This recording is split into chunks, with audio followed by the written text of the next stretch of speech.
Myanmar সীমান্ত সরকারের কঠোর নজরদারিতে আছে বলে জানিয়েছেন আওয়ামী লীগ সাধারণ সম্পাদক ওবায়দুল কাদের। তিনি বলেন, সেন্ট মার্টিন ইস্যুতে সরকার নির্বিকার নয়, আলোচনার মাধ্যমে সমাধানে সচেষ্ট।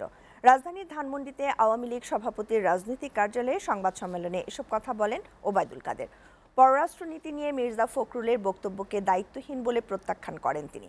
লন্ডনে বসে রিমোট কন্ট্রোলে বিএনপির কমিটি হয় বলেও জানান ওবায়দুল কাদের। তামান্না তাহসিন খানের প্রতিবেদন।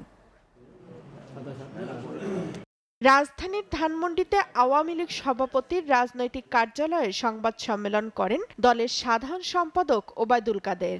আমরা নতজানু আচরণ কোনো অবস্থাতে করিনি, ভবিষ্যতে। তিনি বলেন, সেন্ট মার্টিন দখলের গুজব ছড়িয়েছে বিএনপি জামায়াত। সেন্ট মার্টিন সীমান্তে যে জাহাজ দৃশ্যমান ছিল তা ইতোমধ্যে ফেরত গিয়েছে। আমাদের নেত্রী শেখ হাসিনা কৃষ্ণের দেবী, তিনি জানেন কি মেকানিজম বা পলিসি দিয়ে সমস্যা সমাধান। খোঁজখবর আমরা রাখছি, প্রবাল দ্বীপ সেন্ট মার্টিন দখল হয়ে যাচ্ছে, এইসব বলে আসলে গুজব। বিএনপির রদবদল প্রসঙ্গে আওয়ামী লীগ সাধারণ সম্পাদক বলেন, তারা যে আন্দোলনে ব্যর্থ সেটা এতে স্বীকৃত হলো। রিমোট কন্ট্রোলে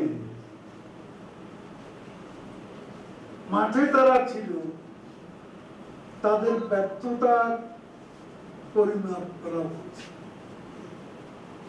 পদায়ন করা হচ্ছে। আমাদের পার্টিতে এটা সম্ভব। এবারের ঈদে পদ্মা সেতুতে ৫ কোটি টাকা এবং বঙ্গবন্ধু সেতুতে ৪ কোটি টাকার টোল আদায় হয়েছে বলেও জানান ওবায়দুল কাদের। আরো কয়েকটি প্রকল্প বাস্তবায়ন পথে যোগাযোগ ব্যবস্থাকে আরো সহজ হবে। তামান্না তাহসিন খান, এসএ টিভি, ঢাকা।